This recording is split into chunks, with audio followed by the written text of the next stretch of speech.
V Rajesh, ഇവിടെ അത്തരത്തിലുള്ള രാഷ്ട്രീയമുണ്ട് എങ്കിൽ തന്നെയും രണ്ട് പ്രധാനപ്പെട്ട പ്രവർത്തകർ അതിനിഷ്ഠൂരമായി കൊല ചെയ്യപ്പെട്ടതിന് ശേഷം പോലും ഒരു തെരഞ്ഞെടുപ്പ് പോരാട്ടത്തിൽ മത്സരിക്കാൻ വരുമ്പോൾ ഞങ്ങൾ CPM-നെതിരെ ഒന്നും പറയില്ല ഞാൻ എന്ന് അദ്ദേഹം പറഞ്ഞു പോകുന്നത് എന്തുകൊണ്ടായിരിക്കണം? ഇത് നിങ്ങൾക്കനുകൂലമായിട്ടുള്ള, നിങ്ങൾ മുന്നോട്ട് വെക്കുന്ന ഇവർ തമ്മിലുള്ള സഖ്യമാണ് എന്ന രാഷ്ട്രീയമായ പോയിന്റിന് ബലം നൽകുന്നതാണ്, അത് ഗുണം ചെയ്യും BJP-ക്ക് എന്നാണോ വിശ്വസിക്കുന്നത്?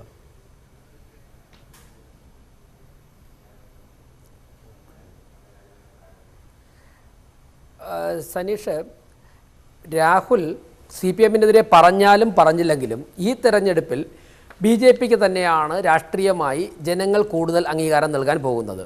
ഇപ്പോൾ ഞങ്ങൾ ഒരിക്കലും പ്രതീക്ഷിച്ചല്ല ഇത്രയും വേഗത്തിൽ കേരളത്തിലെ രാഷ്ട്രീയ സാഹചര്യങ്ങൾ ഇങ്ങനെ ബുള്ളറ്റ് ട്രെയിൻ വേഗത്തിൽ മാറി വരുമെന്ന് ഞങ്ങൾ പോലും പ്രതീക്ഷിച്ചതല്ല. എനിക്ക് മനസ്സിലാകാത്തത് ഇതെന്തൊരു രാഷ്ട്രീയമാണ്?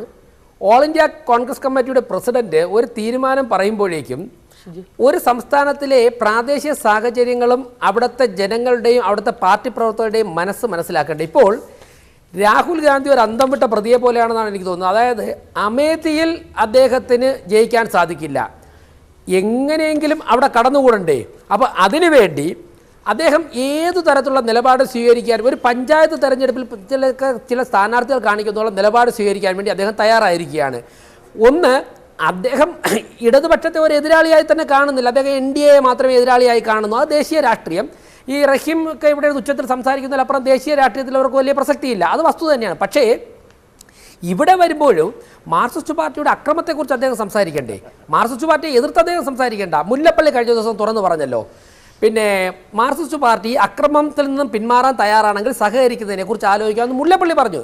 രാഹുലും അങ്ങനെയല്ലേ പറയുന്നത്? പക്ഷേ ഈ സ്റ്റേറ്റ്മെൻറ്റിലൂടെ ഞാൻ മനസ്സിലാക്കിയിരിക്കുന്നത്, ആത്മാഭിമാനമുള്ള, രാഷ്ട്രീയ ബോധമുള്ള, ആദർശശുദ്ധിയുള്ള കോൺഗ്രസിൻ്റെ പ്രവർത്തകർ, കൃപേഷും ശരത്ലാലും ഷുഹൈബും ഉൾപ്പെടെയുള്ള UDF-ൻ്റെ പ്രവർത്തകർ, ഈ ശരത്ലാലും കൃപേഷും ഷുഹൈബും ഉൾപ്പെടെ ഉള്ളവരെ കുറിച്ച് ആ ഓർമ്മകൾ ഇരമ്പുന്ന പ്രവർത്തകർ, അവർക്കിനി ഒരു നിമിഷം പോലും കോൺഗ്രസിൽ പ്രവർത്തിക്കാൻ സാധിക്കുകയില്ല. കാരണം AICC പ്രസിഡന്റ് പാർലമെന്റിലെത്താൻ വേണ്ടി സ്വന്തം പാർട്ടിയിലെ ബലിദാനികളെ, രക്തസാക്ഷികളെ തന്നെ തള്ളിപ്പറഞ്ഞിരിക്കുന്ന ആ പാർട്ടിയിൽ എങ്ങനെയാണ് മുന്നോട്ട് പോകാൻ സാധിക്കുന്നത്? ഇപ്പോൾ ഇടതുപക്ഷത്തെക്കുറിച്ച് രാഹുലിൻ്റെ മനസ്സിൽ ഇടതുപക്ഷത്തിന് വലിയ സ്ഥാനം കാണില്ല. കാരണം കഴിഞ്ഞ ദിവസം നമ്മുടെ മലയാളിയായ ഡൽഹിയിലെ ഒരു റിപ്പോർട്ടറുണ്ട്, മാധ്യമപ്രവർത്തകൻ, ഞാൻ പേര് തന്നെ അങ്ങ് പറയാം, നമ്മുടെ ഡോക്ടർ ബാലഗോപാൽ B നായർ.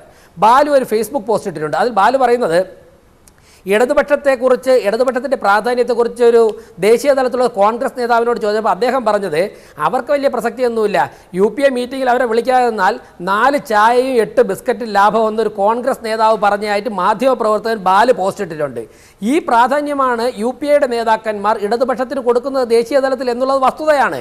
അതായത് ഞങ്ങൾ നിങ്ങൾക്ക് പിന്തുണ തരാം എന്ന് പറഞ്ഞുകൊണ്ട് അവരുടെ പിന്നാലെ നടക്കുന്ന ഒരു പാർട്ടിക്ക് അവരാരും തന്നെ ഒരു വിലയും കൽപ്പിക്കാറില്ല. പക്ഷേ രാഹുൽ ഒരുപക്ഷെ അങ്ങനെ നെഗ്ലക്റ്റ് ചെയ്തായിരിക്കാം. പക്ഷേ കേരളത്തിൽ വന്ന് സംസാരിക്കുമ്പോഴേക്കും മാർക്സിസ്റ്റ് P ജയരാജനെ എതിരെ മത്സരിക്കുന്ന K മുരളീധരനെ, P ജയരാജൻ്റെ അക്രമ രാഷ്ട്രീയത്തെക്കുറിച്ച് പറയാതെ മുന്നോട്ട് പോകാൻ സാധിക്കുമോ?